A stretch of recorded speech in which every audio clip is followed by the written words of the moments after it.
আসসালামু আলাইকুম আমার প্রিয় ভাই বোনেরা। তুমি যে এতদিন আল্লাহর কাছে একই দোয়া বারবার করে যাচ্ছ, আল্লাহ তাআলা অবশ্যই একদিন তোমার দোয়ার ডাকে সাড়া দেবেন।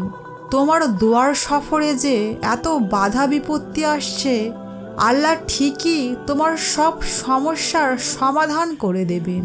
শুধু তুমি ক্লান্ত হয়ে পড়ো না, সবর করো, ধৈর্য ধরো। যে সঠিক সময়ে ধৈর্য ধরে অপেক্ষা করে, আল্লাহ তাকে তার চেয়েও উত্তম কিছু দান করেন। তাই দোয়া চাইতেই থাকো যতক্ষণ না তোমার দোয়ার জবাব না আসে।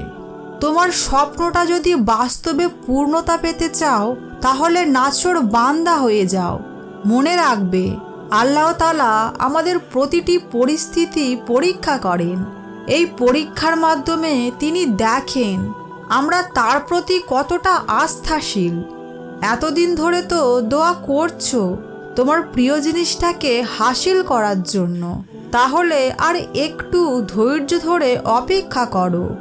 দেখবে আল্লাহ খুব জলদি তোমার জন্য মোজেজা করবেন। তোমার দোয়া কবুলের সব দরজা তিনি খুলে দেবেন। তোমার এতদিনের করা দোয়াই তিনি কুন বলে দেবেন। একদিন আসবে যেদিন তোমার সমস্ত কষ্টের অবসান ঘটবে ইনশাআল্লাহ।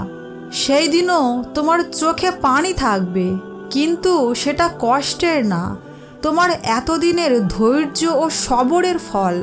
সেই দিন তুমি কাঁদতে কাঁদতে আকাশের দিকে তাকিয়ে দুহাত তুলে আল্লাহর শুকরিয়া আদায় করবে আর বলবে, আমি জানতাম আমার রব আপনি কোনো দিন আমাকে নিরাশ করবেন না।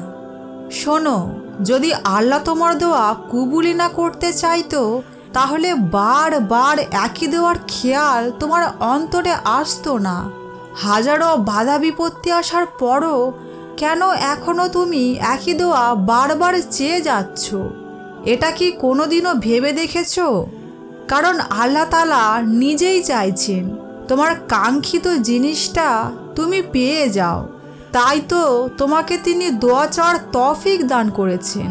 তোমার জীবনের পরীক্ষা হয়তো কঠিন হতে পারে, কিন্তু দেখবে একদিন তুমি শুকরিয়ার সেজদায় লুটিয়ে পড়বে ইনশাআল্লাহ। তোমার দোয়া কবুলের যদি নিশানি খোঁজো, তাহলে জেনে রাখো তোমার দোয়া বারগাইলাইতে পৌঁছে গেছে। তোমার দোয়া দ্রুত কবুল হতে চলেছে, কারণ এখনও কোনো অভিযোগ ছাড়াই একান্তে আল্লাহর কাছে গোপনে সেই দোয়াটা চেয়েই যাচ্ছ। দীর্ঘদিন একই দোয়া চাওয়ার পরও দোয়া কবুল হচ্ছে না দেখে নিরাশ হয়ে পড়ছো না। জবানে একই দোয়া, এটাই হলো তোমার দোয়া কবুলের সবথেকে বড় নিশানি বা ইশারা। তুমি নিজেও জানো তোমার দোয়াটা অসম্ভব, কিন্তু দৃঢ় বিশ্বাস রেখে আল্লাহকে বলছো, আমার চাওয়াটা এই দুনিয়ার জন্য অসম্ভব হতে পারে, কিন্তু আল্লাহর কাছে তো নয়। তিনি সব অসম্ভবকারীকে সম্ভবকারী। ব্যাস এই দৃঢ় বিশ্বাস তোমার অন্তরে আঁকড়ে ধরে রাখো।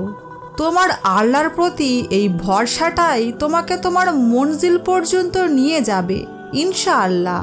প্রতিটা বান্দা কিছু না কিছু পাওয়ার জন্য আল্লাহর কাছে দোয়া চায়, মন খুলে কান্নাকাটি করে, নীরবে একান্তে বসে আল্লাহর সাথে কথা বলে, নিজের প্রয়োজন জানায়।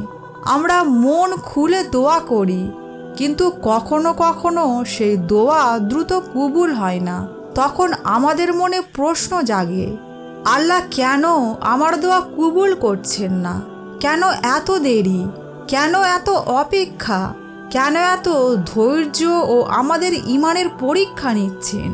এই পরিস্থিতিতে আমাদের কি করা উচিত?